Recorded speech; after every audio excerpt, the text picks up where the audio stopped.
At my sister's wedding, I reached for the chair with my name on it. But before I could sit, she yanked it away. My body hit the polished floor in front of 200 guests. Gasps echoed, then laughter.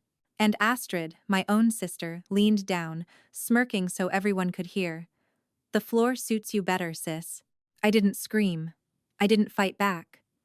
I stood up slowly, adjusted my dress, and walked away in silence. But inside, my chest was burning. Not just from the fall, but from years of being the sister no one defended, no one respected. What Astrid and my parents never knew was that I wasn't just a guest at this wedding. I was the reason her groom's empire even existed. Because months before this night, I had quietly saved his company from collapse with $20 million. And when he recognized me in front of everyone, when the truth finally shattered the lies my sister had spun, the entire wedding froze. In the next few minutes, you'll hear how one cruel act turned a celebration into a reckoning. How the girl they called too cold, too ambitious, too unwanted became the one name nobody could forget that night. So, stay with me. Because the moment the groom opened his mouth, nothing in that hall was ever the same again. My name is Callum Monroe. I am 38 years old, and I have spent most of my life building a career that few people in my family even understood. I worked my way up to become chief financial officer of a major investment firm. I signed contracts that carried more zeros than my father ever made in a lifetime. I bought the family house back when the bank was ready to take it. I wrote checks when tuition was due, when medical bills arrived, when life got heavy. And yet, when relatives asked about me, my parents would sigh and say, "Kala's doing well, but she's still alone." That was always the refrain. My independence was not pride in their eyes, it was failure. A woman, to them, was only complete if she wore a ring. My sister Astrid never had that problem. She was 10 years younger, 28, and she grew up in a different household than I did. By the time she was a teenager, my sacrifices had already paved the way. She never worried about money, never heard the word no when she wanted something. She was bright, pretty, and charming, the kind of girl who knew how to bat her lashes and turn a room in her favor. While I was balancing books and building stability, Astrid was building a following online. Thousands adored her filtered photos, her curated life.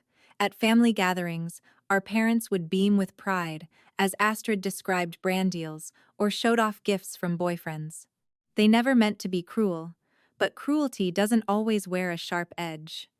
Sometimes, it sounds like praise for one child and silence for the other. I remember one Thanksgiving when I slipped a check under my father's plate to cover his back taxes. My mother saw, folded it quickly, and whispered, "Astrid's bringing her new boyfriend tonight. You'll love him. He works in finance, too." That was her way of changing the subject, moving the spotlight, making sure no one lingered too long on what I had done. Astrid arrived that night glowing, while I sat in the corner, listening to our parents gush about her dress, her hair, her prospects. My contribution vanished, like smoke. It wasn't just favoritism. It was fuel for something darker. Astrid never said it out loud, but I saw it in her eyes. She hated being compared to me. Teachers used to point out how I excelled in math, while Astrid struggled. Relatives said, "Kala's the responsible one. Astrid's the fun one." What they thought was harmless banter dug into her like a blade. Every time my parents sighed about my single status, Astrid smiled a little brighter, as if my independence was her proof of superiority. And the closer her wedding day came, the more I could feel her restlessness. "You'll come, right?" she said when the invitations went out. "But don't dress too corporate. This isn't one of your boardrooms. I don't want you intimidating the guests." It was a joke, said with a smile. But it was also a warning. My presence was a threat she couldn't quite name. Then there was Cassian Dorn, the man she was about to marry. He was 32, a polished CEO who built a tech company from nothing. But what Astrid never told him, what she never wanted anyone to know, was that Cassian's empire had almost collapsed. He had been weeks from bankruptcy before a mysterious investor stepped in with $20 million. The only name on the paperwork was C. Monroe Holdings. He never knew who stood behind that name. He just knew he owed them everything. And here was the irony. The woman he was marrying had a sister who carried the very name on that contract. The sister everyone ignored. The sister Astrid did not want anywhere near the spotlight. My parents adored Cassian, of course. To them, he was the crown jewel. Handsome, successful, and our Astrid will never have to worry, my mother said one evening while I was quietly covering another family expense. They saw Cassian as proof that Astrid had won at life, while I was the reminder of what they thought was incomplete. What none of them realized was that Cassian and I were already tied by a bond stronger than marriage, though he didn't know it yet. My investment had saved him, and one day that truth would come to light. For now, though, the balance was tilted. Astrid stood at the center, my parents fawned over her, and I was left in the shadows. I had lived with that dynamic my entire life. But weddings have a way of forcing everything into the open. Old rivalries don't stay hidden under chandeliers and white linens. They rise, they cut. And when Astrid looked at me in those final days before the ceremony, there was a flicker in her eyes that told me she wasn't just preparing to celebrate. She was preparing to humiliate. I didn't know how far she was willing to go, not yet, but I could feel it. The storm was coming.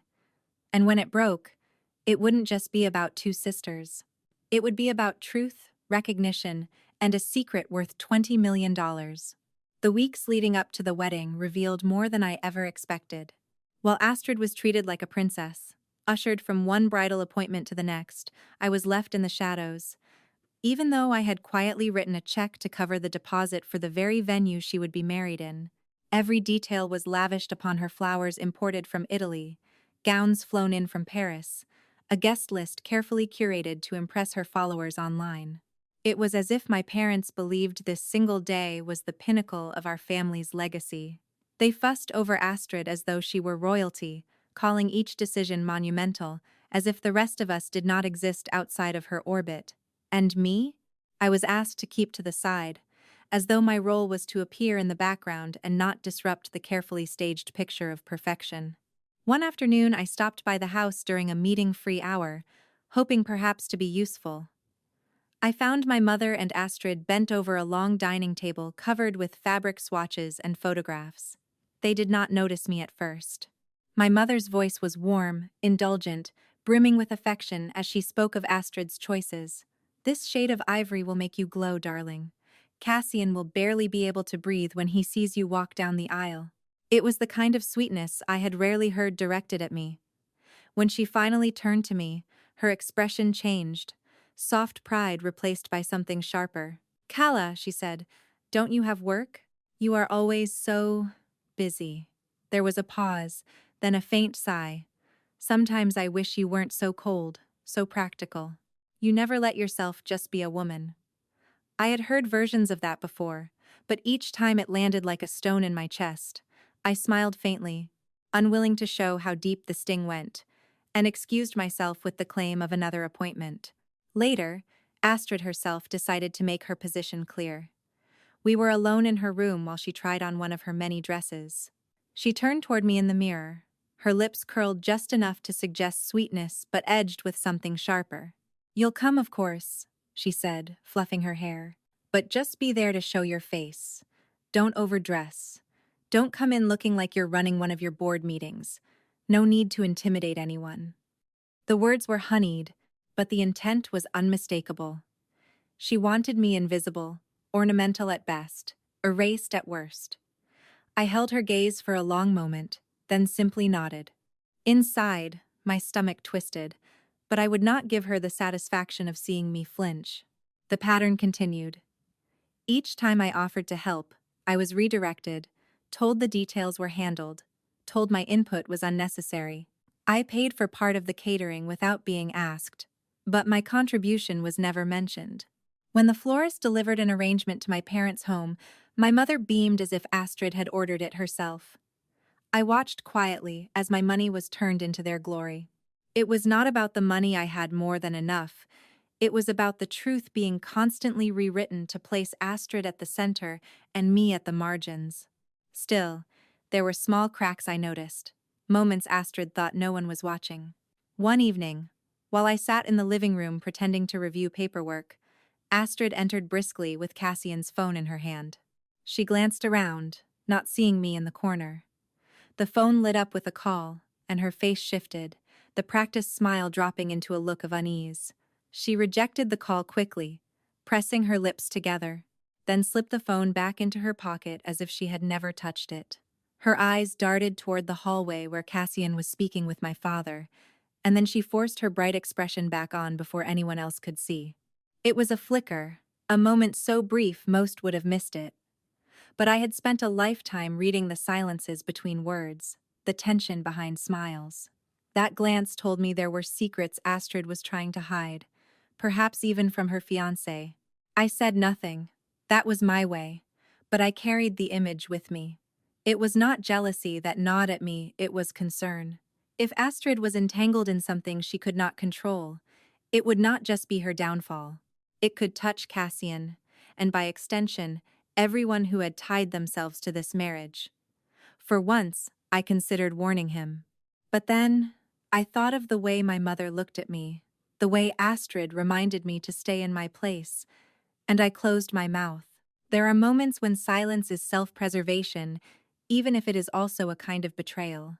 The more I watched, the more I felt myself drifting into the role of an outsider within my own bloodline. At dinners, my parents spoke as though Astrid's wedding were the greatest achievement our family could boast. My accomplishments were left unspoken, dismissed as cold facts.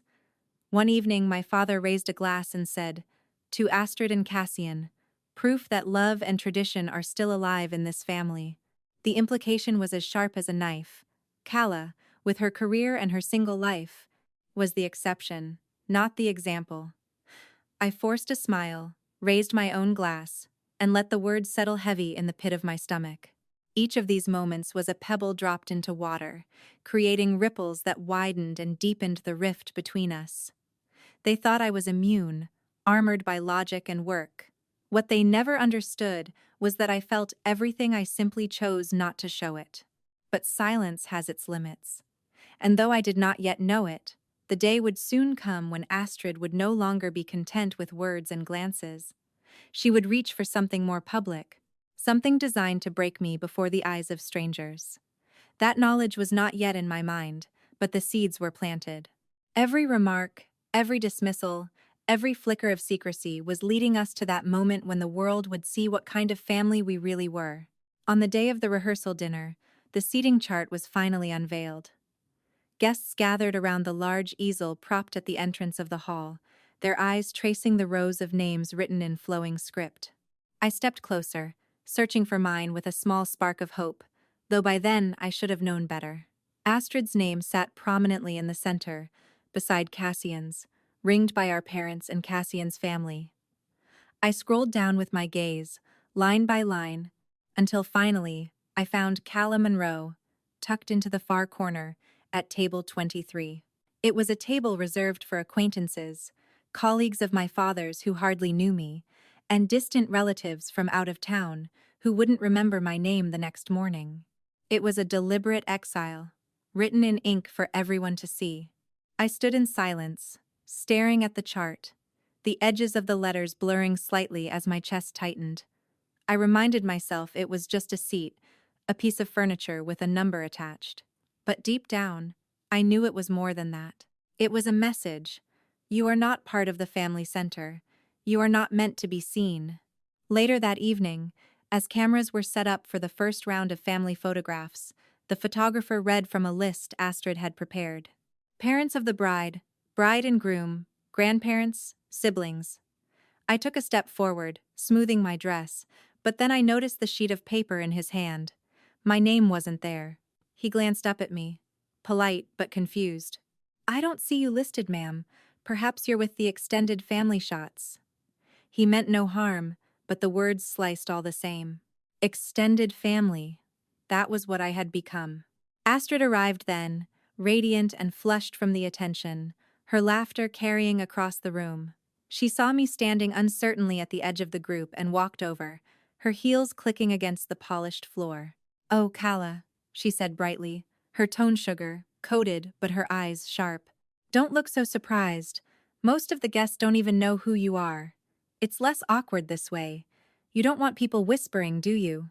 She tilted her head, feigning concern, then added in a lower voice only I could hear. It's better this way. The floor is yours somewhere else, not here. I stared at her, words trembling on the edge of my tongue, but I swallowed them down. For a moment, I thought of all the times I had been there for her when no one else was. The nights she called me in college, panicked over late tuition, and I wired the money before she even had to ask.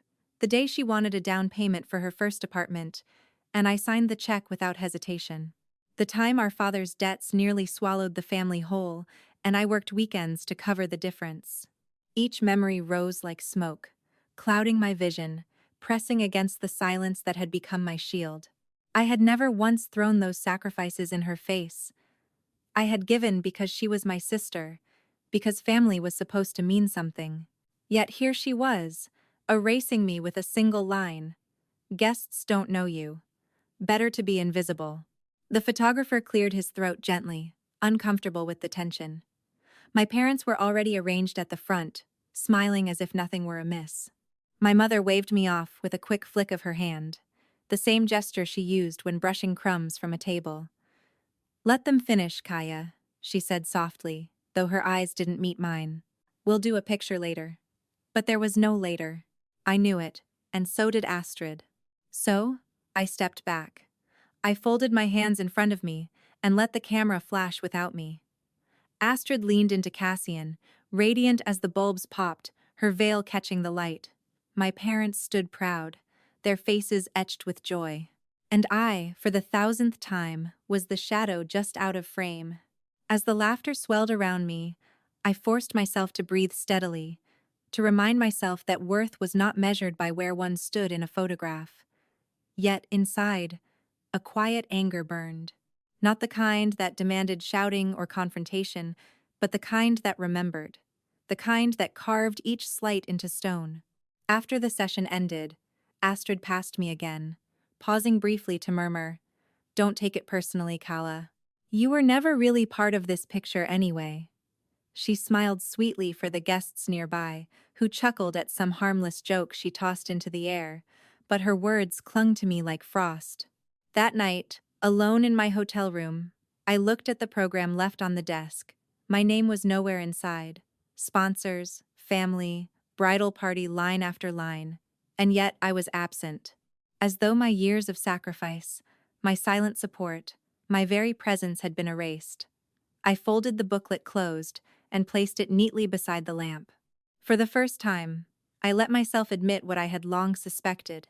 In Astrid's world, I was not a sister. I was an inconvenience. And tomorrow, she intended to make that perfectly clear, no matter who was watching. The sting of exclusion sharpened something inside me. It reminded me that silence, though powerful, had its limits. I would endure, but I would not forget. And when the moment came because I knew it was coming, I would rise, even if they preferred me hidden in the shadows. The reception hall glittered with chandeliers that spilled light over tables draped in white linen and crystal glasses. A hush of elegance lingered in the air, broken only by the low hum of a string quartet and the polite chatter of 200 guests. I walked slowly along the aisle of tables, following the neat row of name cards until I found mine. The small card bore my name in the same looping script as everyone else's, but the chair behind it was the only thing in the room that seemed to belong to me. I reached for it, intent on claiming my small space in a day that had already made me invisible. Just as I began to lower myself, the chair slid back sharply. In an instant, the ground disappeared beneath me. My knees gave way, and I fell hard onto the polished floor. The sound echoed through the vast hall like a crack of thunder, snapping conversations into silence. For one breathless moment, the world stopped, then a ripple of shocked gasps gave way to stifled laughter. I looked up, dazed, and saw Astrid standing over me. Her fingers still gripped the chair, her smile poised and cruel.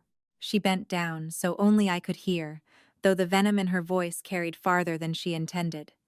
"The floor suits you better, sis." The words hit harder than the marble beneath me. Around us, People shifted uncomfortably in their seats, unsure whether to laugh or avert their eyes. Some did both. My parents sat motionless at the head table, their expressions unreadable, their silence louder than any rebuke. No hand reached out to help me. No one stood. The humiliation was total, crafted to be as public as possible, and she had succeeded. I could have cried. I could have lashed out, shouted, demanded respect. But I had lived too long in the shadow of my sister's theatrics to give her that satisfaction. So I pressed one palm to the cold marble, gathered myself, and rose slowly. Every muscle ached, but I straightened my shoulders as if nothing had happened. I brushed off my dress with steady hands, the gesture as deliberate as it was defiant.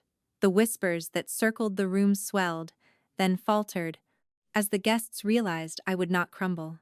Astrid tilted her head, expecting a scene, perhaps a retort that she could spin into further drama. When none came, a flicker of frustration crossed her face. She had wanted to reduce me to tears, to strip me of dignity, to mark me forever as the sister who belonged on the ground. Instead, I stood before her, unbroken. And in that silence, she lost more than she gained. I turned, adjusted my dress once more, and walked toward the doors.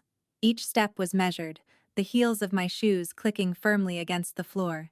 The chatter resumed in low murmurs, but I didn't look back. I knew my parents had chosen silence, that Astrid had chosen cruelty, and that the guests had chosen comfort over conscience. That was enough to tell me where I stood, not in the family circle, not even in the crowd, but alone. Inside my chest, something shifted. For years I had endured the small dismissals, the quiet erasures, the subtle reminders that I was not what they wanted me to be. I had shouldered their debts, their needs, their silences, believing that family demanded sacrifice. But as I crossed the threshold of that hall, I knew a line had been drawn. This was not just another slight to be endured. This was the moment the mask was torn away. The cold air of the corridor met me as I stepped outside, sharper than the chill of marble against skin. I inhaled deeply, steadying myself. My hands still trembled, not from weakness, but from restraint. I would not let them see me undone. Astrid had pushed me to the floor, and my parents had let me fall, but I had risen. That truth mattered more than their silence, more than their laughter. As the doors swung closed behind me, muffling the sounds of music and chatter, I knew this was the breaking point. The years of patience, of swallowing pride, of hoping for acknowledgement, they ended here. I had endured enough. Whatever came next, I would no longer stand quietly in the shadows, waiting for a place at the table. My dignity would no longer be something they could pull away like a chair. That night, I left the reception hall, not as the forgotten daughter or the overshadowed sister, but as a woman who finally understood that silence was no longer strength. It was surrender. And I was done surrendering. I lingered in the corridor longer than I intended, letting the chill of the night air cool the heat in my chest. The echoes of laughter and hushed whispers from the reception still pressed against my ears. I needed a moment, some quiet, before I returned to my seat or chose to leave altogether. But as fate would have it, my path crossed with a truth I hadn't expected. I pushed open the door to the restroom, the dim light spilling over the tiled floor, and paused when I heard voices drifting from the far stall. It was Blair, my closest friend, the one who had stood beside me through years of late nights, heartbreaks, and family disappointments. Her voice was unmistakable, light and quick, the cadence I had always found comforting. Only now it carried a tone that cut like glass. "She really does think she's better than everyone," Blair was saying. "Always so polished, always so serious. It's exhausting. Honestly, Astrid did everyone a favor tonight. Kala belongs on the floor, not at the table. Who does she think she is, acting like some queen when she's just—" Her words trailed into laughter, joined by another voice I didn't recognize. I stood frozen, the door still half open, my breath caught in my throat. For a moment I thought I had misheard, that perhaps it was someone else. But then Blair spoke again, clearer this time, and there was no mistaking her. "I told Astrid I'd help spin the story online. People love a dramatic bride, And if I play it right, maybe I'll finally get the following I deserve. I mean, Astrid promised she'd feature me in her next campaign. That kind of exposure is worth more than any friendship. The words landed heavier than Astrid's cruelty ever had. With Astrid, I expected jealousy, malice dressed up as charm. But Blair? She had been the one I called when the silence in my apartment felt too heavy, when I needed someone to remind me I was more than a bank account and a resume. She had been the one who insisted she admired me, that she valued my strength. And now, behind a thin wall, she had revealed the truth. I stepped back quietly, careful not to make a sound, though my heart pounded so loudly I feared it would give me away. I slipped out the door and leaned against the cool wall of the hallway, staring at the patterned carpet as if it might anchor me. The betrayal burned in a way that Astrid's pettiness never could. My sister's cruelty was almost predictable, but Blair's disloyalty cut deeper, because it was unexpected, unearned. Memories flickered through my mind like a cruel montage. The nights Blair and I stayed up drinking cheap wine, her promising that real friends never needed to pretend. The time she held my hand through a difficult meeting with investors, telling me I was the strongest woman she knew. The afternoons she spent in my apartment, laughing about Astrid's shallow posts and mocking the very world she now seemed desperate to join. All of it now felt tainted, revealed as a script she abandoned the moment a brighter stage appeared. I pressed a hand against my stomach, as though the ache might settle if I held it still. But the ache was deeper than that. It was the realization that perhaps I had no one. Not my parents, not my sister, and now not even my friend. I could have marched back in, confronted her, demanded an explanation. But what would it change? The words were said, the truth revealed. Confrontation would only feed her excuses, and I had no interest in hearing them. Instead, I walked back toward the ballroom, my steps steady even though my chest felt hollow. I slipped into the far corner, unnoticed, my place already cleared by waiters who assumed I had left for good. I sat quietly, watching the glow of the chandeliers ripple across the glasses, the sound of forks tapping against plates, the laughter that carried on as though nothing had happened. The world spun on, indifferent to my pain. And in that silence, I made a vow to myself. I would not let Astrid's cruelty define me. I would not let my parents' neglect reduce me. And I would not let Blair's betrayal shape my worth. None of them had the power to name me, to determine my value. That right belonged to me alone. I straightened in my seat, letting my breath steady. I had been pushed down, mocked, and erased. I had been betrayed by blood and by friendship. Yet here I was, still standing, still breathing, still unbroken. They could laugh, they could whisper, they could erase me from programs and photographs. But they could not erase the truth of who I was. The night was not over, and I sensed something greater still waited to unfold. If Astrid thought she had won by forcing me to the floor, she had miscalculated. Because what she didn't realize was that the more they tried to push me out, the stronger my resolve became. This was no longer about their approval. This was about reclaiming my dignity in a room that thought it could strip it away. I closed my eyes briefly, letting the noise wash over me like waves. The sting of Blair's words would not fade quickly, but it would not destroy me. I was more than their whispers, more than their betrayals. And one day soon, they would all see the truth whether they wanted to or not. When I returned to my corner seat, the clinking of glasses and the music of the quartet filled the air as if nothing had happened. The world around me carried on, oblivious to the bruise blooming on my shoulder or the ache in my chest. I thought I could disappear there, unnoticed, and simply wait for the night to end. But the truth was already slipping beyond the walls of the hall. Someone had been filming. A guest, phone in hand, caught the exact moment Astrid yanked the chair and I fell hard to the floor. Within minutes, the video was uploaded to TikTok, its caption a gleeful exaggeration. Bride pulls savage stunt on sister, 200 guests gasped. The footage spread like fire through dry grass, carried by algorithms far faster than whispers in the room.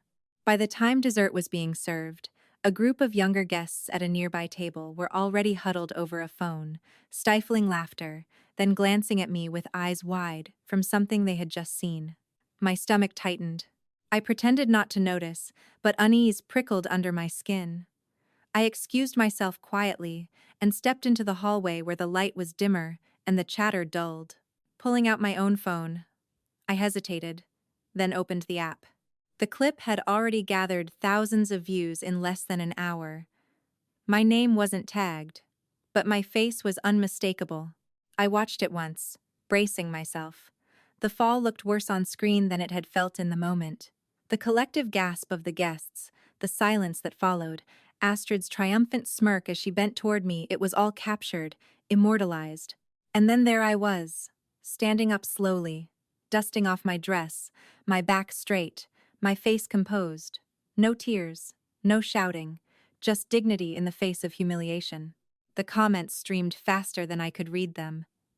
That bride is cruel. Who does that to her own sister? This woman fell but stood up like a queen. The floor didn't deserve her.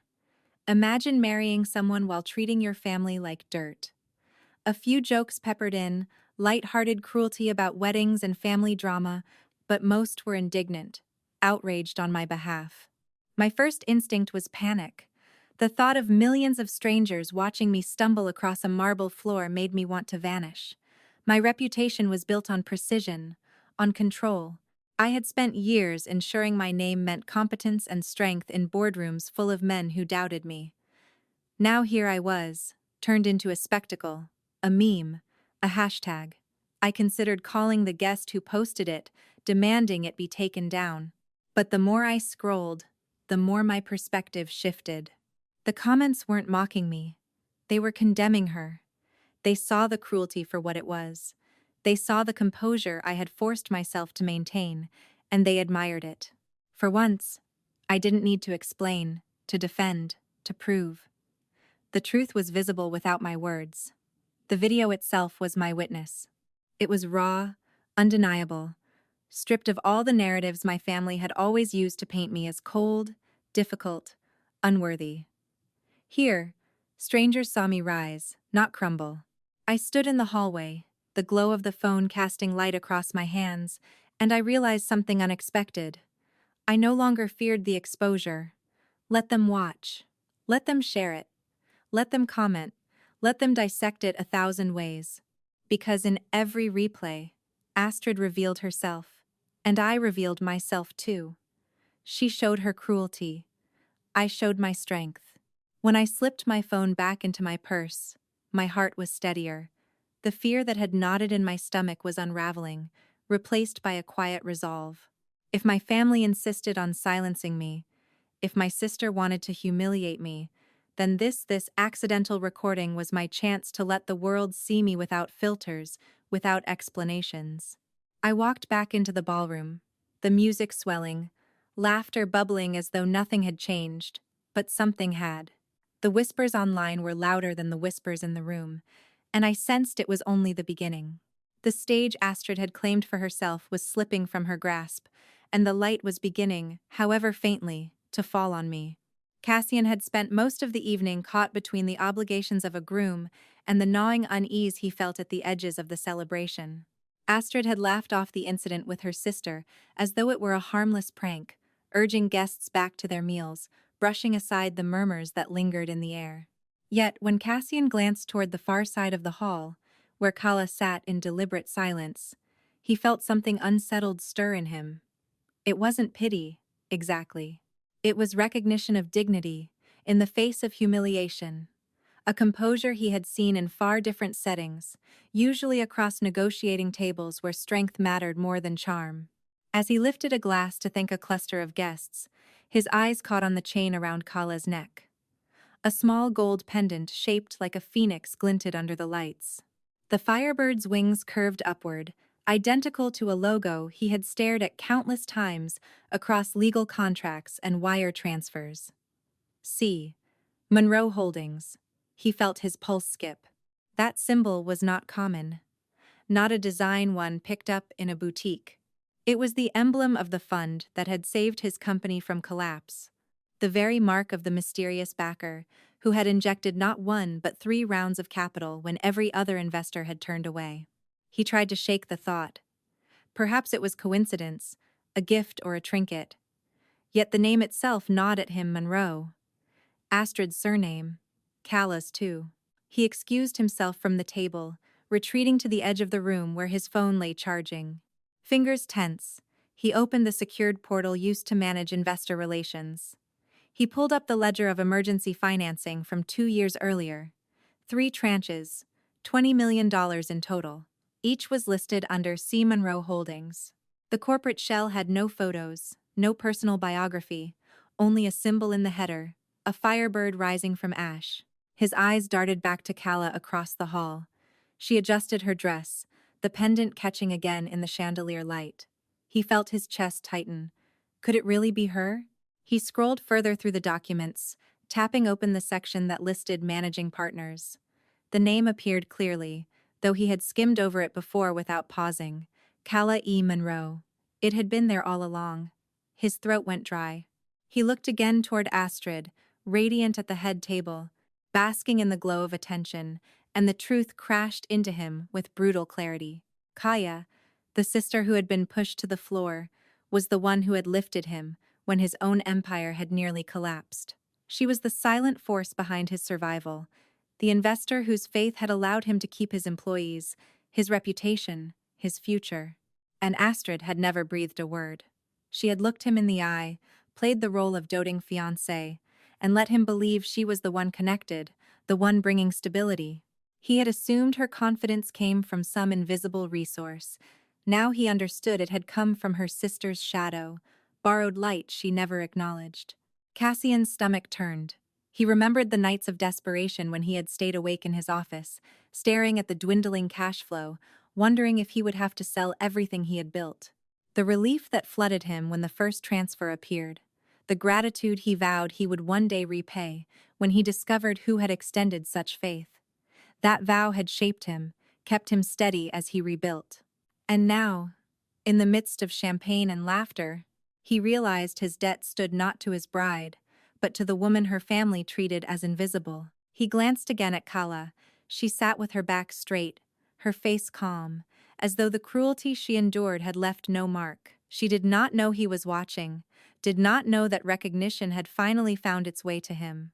His gaze flicked back to Astrid, and for the first time he saw not charm, not beauty, but manipulation.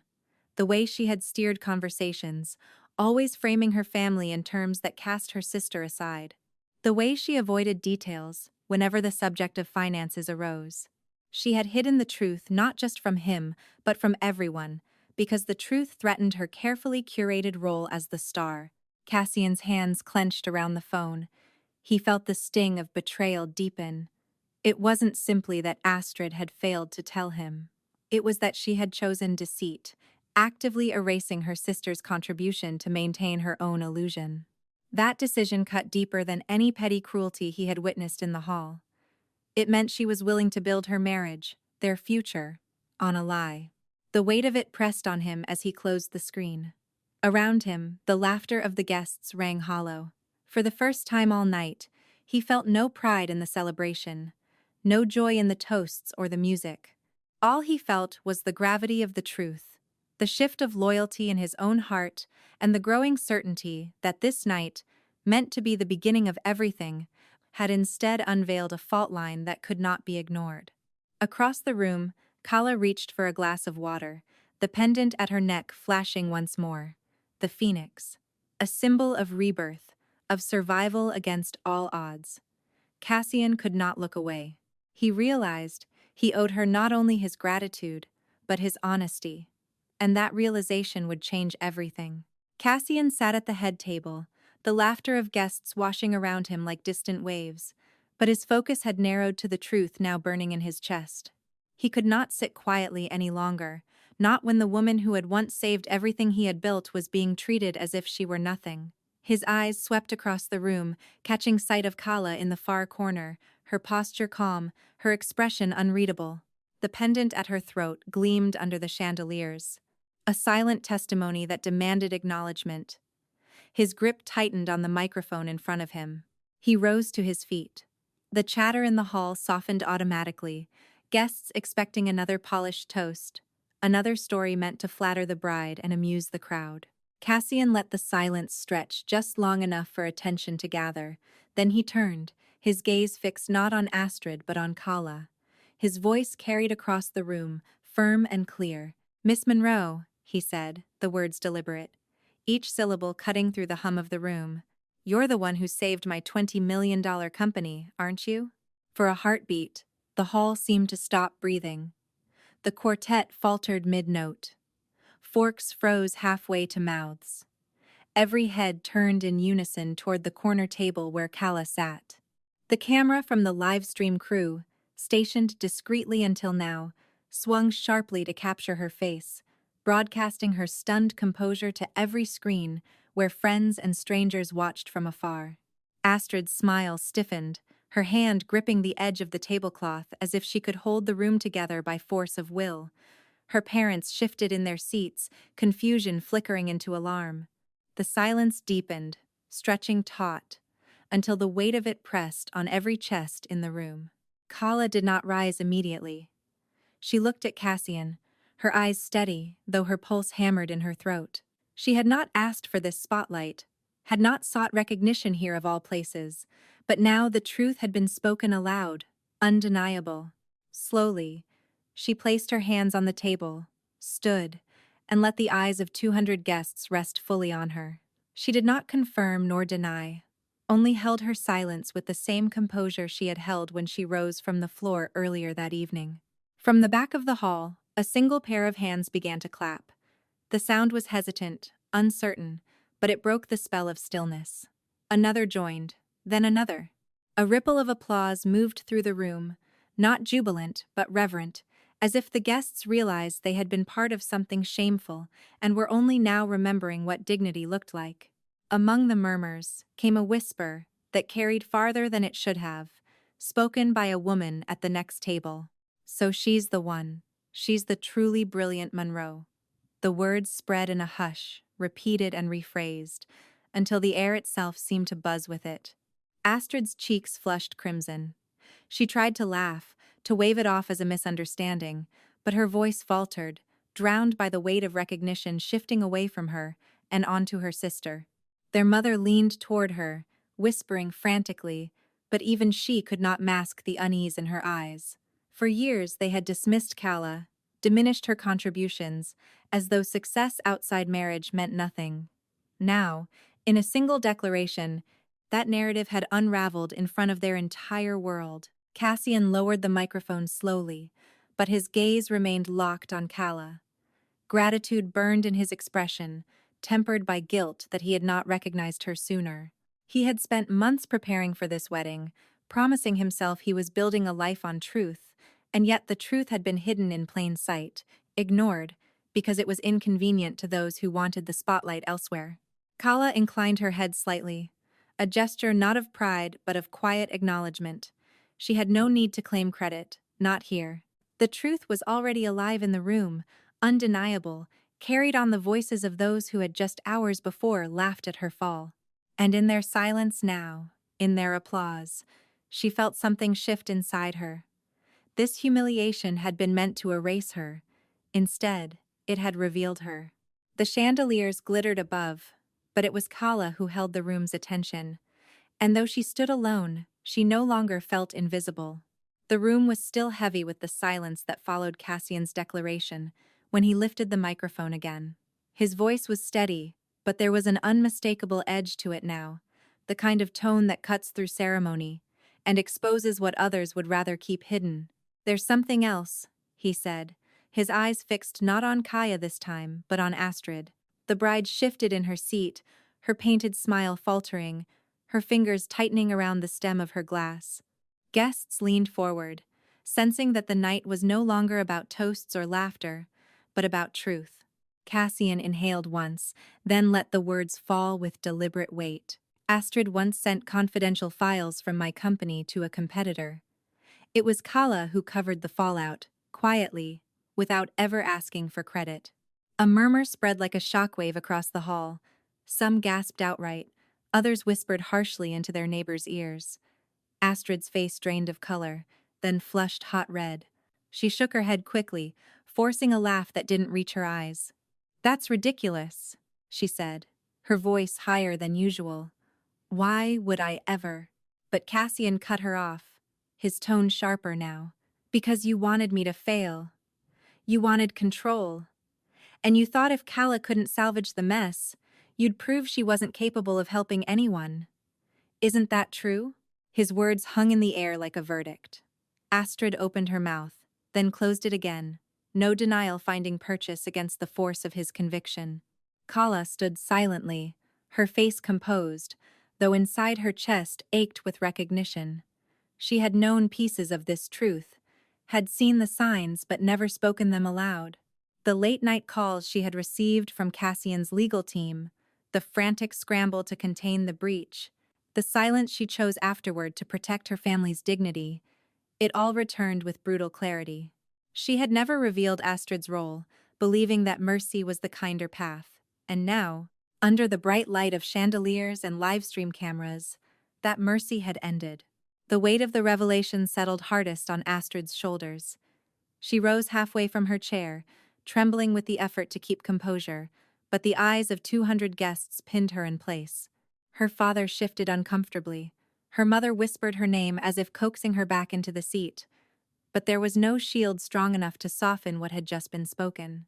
Then a new voice rose, firm and resolute, carrying from near the front of the room. It was Cassian's mother. She stood, her posture tall, her voice carrying the authority of a woman long accustomed to commanding respect. Enough, she said, her eyes fixed on Astrid. Our family will not join itself to betrayal. We do not welcome deceit into our home. My son will not marry someone like you. The words struck with the force of final judgment. No one dared interrupt. Astrid's hands shook as she clutched at the folds of her gown. Her lips moved, searching for words, but no sound came.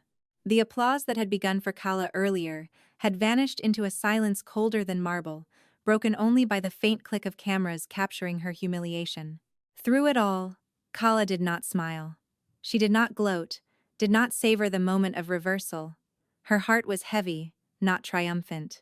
She saw not a rival defeated, but a sister, unraveling under the weight of her own envy. Astrid's choices had dug this grave long before the wedding day. Tonight merely revealed what had been hidden in shadows.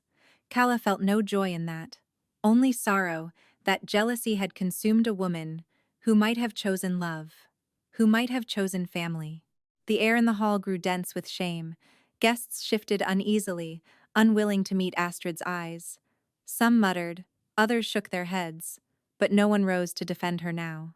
In the corner, Kala's reflection in the glass window stared back at her, a reminder that she had carried dignity quietly while others sought spectacle. Cassian lowered the microphone at last, his expression carved from stone. The wedding, once choreographed to perfection, now stood in ruins around them. But for the first time, the truth had been spoken fully. And in that truth, Kala stood taller than she ever had. Not because she triumphed over her sister, but because she had refused to let betrayal define her. Inside, she whispered to herself the words she could not say aloud. She pitied Astrid. And pity, not hatred, was the only gift she could still give her sister. The silence that followed Cassian's mother's condemnation of Astrid still lingered in the room, like a veil no one dared touch.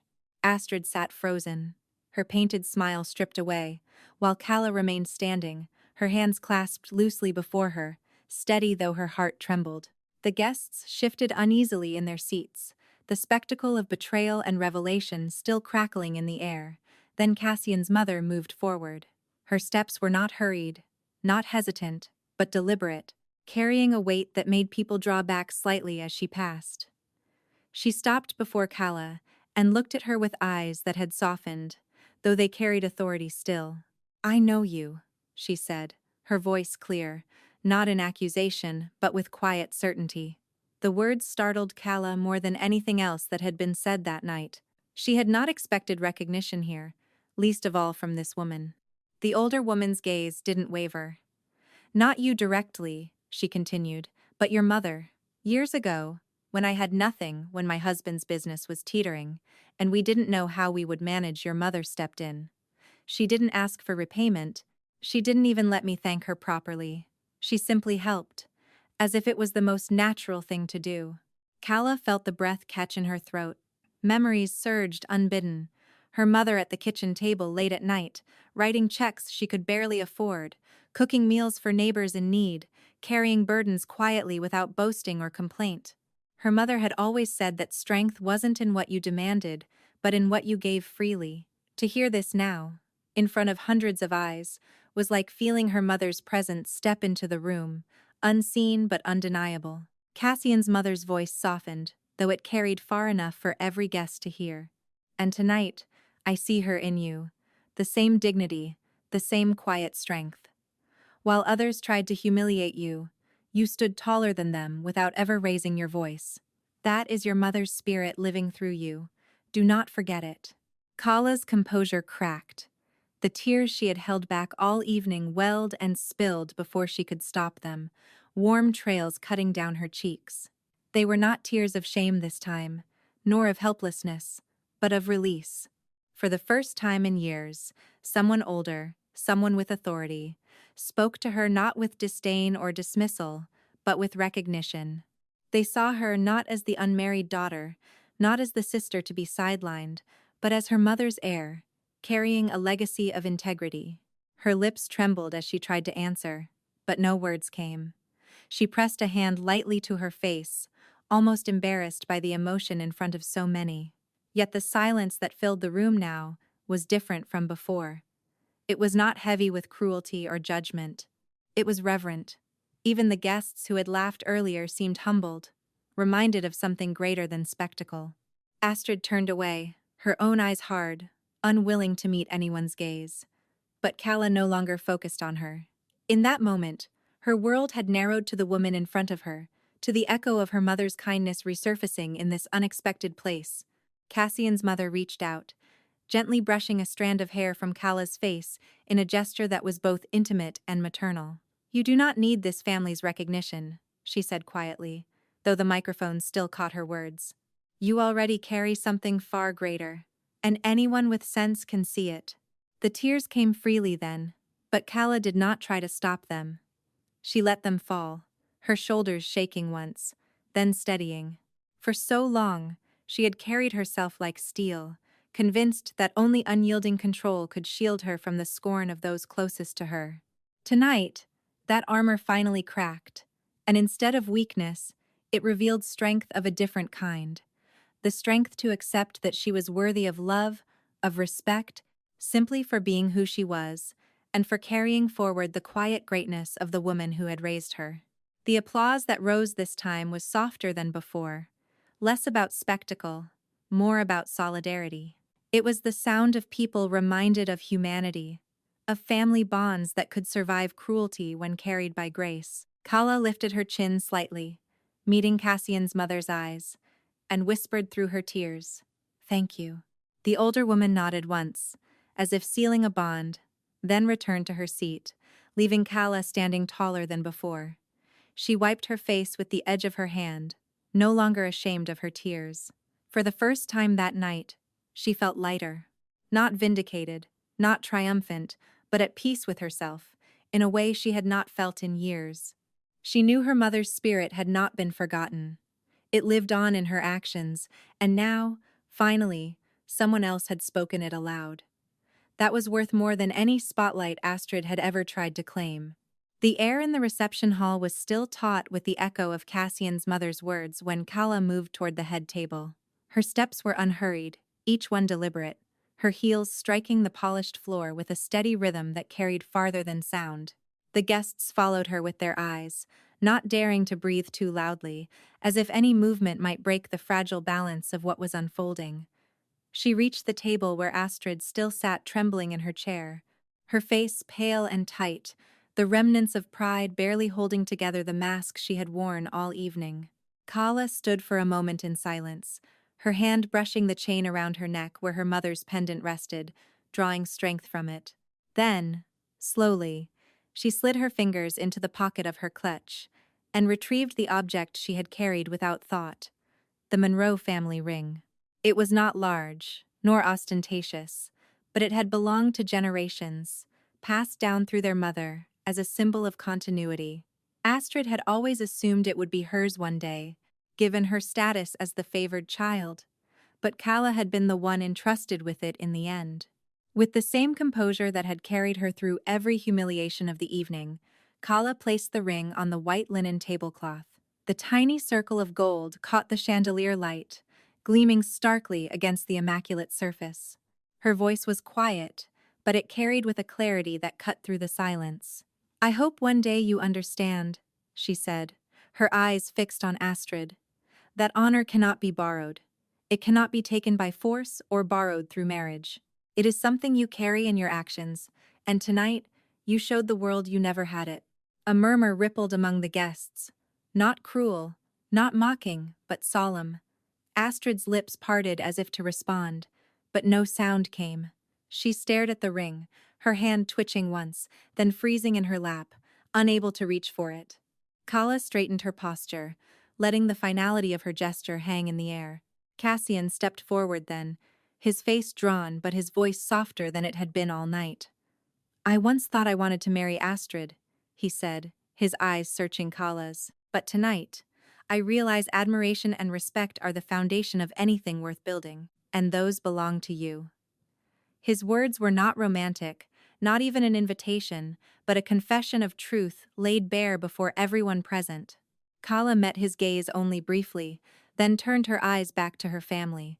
Her father's face was unreadable, his pride punctured in front of his peers. Her mother's lips were pressed tightly together, her eyes shimmering not with tears but with the realization that the daughter she had dismissed for years stood taller now than any of them. The silence stretched, oppressive, but Kala did not flinch.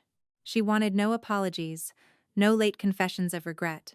She had given too much of herself to earn what they had never been willing to see. With one last look at them, her eyes steady and unblinking, she turned on her heel. The movement was graceful, decisive, her dress swaying softly as she began walking toward the doors. Guests shifted in their seats, some whispering, others watching in quiet awe. A few stood instinctively, as though acknowledging that the true dignity in the room was not leaving in defeat but in triumph. Astrid sat paralyzed, staring at the ring that remained untouched on the table, the weight of her sister's words pressing heavier than any reprimand. Kala's parents did not move to stop her, and in that stillness, their silence became its own admission of guilt. As Kala reached the wide doors of the hall, the chandeliers glittered behind her, their light falling on her back like a benediction. She did not look back again. The echoes of her footsteps followed her into the corridor, leaving behind a hall full of people who would speak of that moment long after the flowers had wilted and the champagne had gone flat. For the first time in years, Kala felt no need to defend herself, no desire for vindication. She had not come to prove anything, and yet, by the end, the truth had spoken louder than every lie. She carried nothing with her but her dignity, and that was more than enough. The city was alive with a rhythm of its own when Kala stepped out onto the balcony later that night. The hum of traffic below, the flicker of neon signs against glass towers, the distant thrum of music from bars and late-night cafes, all of it rose to meet her, as if to remind her that life continued, indifferent to the wreckage left behind in a single wedding hall. The cool air pressed against her skin, sharp but cleansing, carrying away the last traces of perfume and champagne that clung to her dress. She leaned on the railing, letting the night settle around her. Her phone buzzed softly in her hand. The screen lit up with a new email, its subject line stark and professional. She opened it, her eyes scanning quickly, then slowing to absorb the words. "We'd like to offer you the role of global financial strategist." A position she had only once allowed herself to imagine, an opportunity that would place her at the helm of decisions rippling far beyond the narrow confines of family drama. She exhaled, the weight of it sinking in, not as pressure but as possibility. For years, she had been the unseen hand behind numbers that saved companies, the quiet force who never asked for recognition. Now the recognition was coming uninvited, earned by the consistency of her choices, by the integrity no one in her family had cared to acknowledge. Another vibration interrupted her thoughts. This time, it was a message. She hesitated before opening it, as if already bracing herself. Cassian's name lit the screen. The words were brief, simple, yet carried layers unspoken. I still owe you that dinner. No tux, no bride, just you and me. She stared at the text for a long moment. The sincerity in it was unmistakable. It was not a ploy, not a desperate attempt to fill the void Astrid had left. It was gratitude, and perhaps something more. An acknowledgement that what he had admired in her tonight was not an accident, but the essence of who she was. Kala's thumb hovered over the screen, her mind running through a dozen possible replies. She could type yes, she could type no, she could leave the door half open, with a single neutral line. But instead, she locked the phone and set it aside. Some decisions deserved patience, and this one was not about him. Not yet. She stepped closer to the railing, her hands wrapping around the cool metal as she looked out across the expanse of lights. The skyline stretched before her, sharp and brilliant, a testament to ambition and survival. She let her eyes follow the grid of streets, the glow of windows and apartments filled with strangers, each living their own stories of loss and resilience. For the first time in years, she felt untethered, not in the sense of being adrift, but in being free. Her thoughts turned inward, quiet and certain. All her life, she had measured herself against the weight of family expectations, against the silence of recognition withheld, against the sting of being cast aside. Tonight had torn those illusions apart, not because the world had suddenly chosen to see her, but because she had chosen to stand in her own worth, regardless of who looked or who turned away. The email waited, the message lingered, but her heart was not in a rush to claim either. She whispered to herself, almost as though her mother might hear it carried on the wind, "Before I choose who walks with me, I'll choose myself." The words settled like a vow, not dramatic, not heavy, but grounding. She would not measure her future by the approval of parents who had never understood her, nor by the affections of a man only just realizing what he had overlooked. She would measure it by the life she built with her own hands, by the dignity she refused to surrender. The city lights shimmered, reflecting in her eyes as she smiled faintly, a smile that carried no bitterness, only resolve. She straightened her shoulders, inhaled deeply, and allowed the noise of the streets below to wash over her like a symphony. Tomorrow would bring decisions. Tonight, she had peace. And so she stood on the balcony, not as the woman humiliated at her sister's wedding, not as the hidden benefactor of a corporation, not as the daughter her parents dismissed. She stood as Calla Munro, her own choice, her own strength, her own future. Whatever came next would not define her. She would define herself. And that is where Calla's story leaves us for now.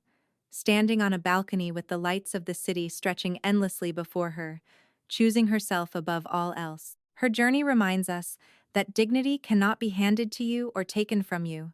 It is something you claim by the way you stand, even when the world tries to pull the chair from under you. If you have ever faced moments where you were underestimated, pushed aside, or made to feel small, then you know the power of reclaiming your own worth. I would love to hear your thoughts about this story. What would you have done in Calla's place? Do you think she should reply to Cassian's message, or should she continue walking her own path alone? Share your perspective in the comments below. I read each and every one of them, and your insights make these stories even more meaningful. If you enjoyed this journey and want to hear more stories filled with drama, resilience, and unexpected twists, make sure you subscribe to the channel and turn on notifications so you never miss what comes next. Your support helps bring more of these stories to life, and I can't wait to have you with me in the next one.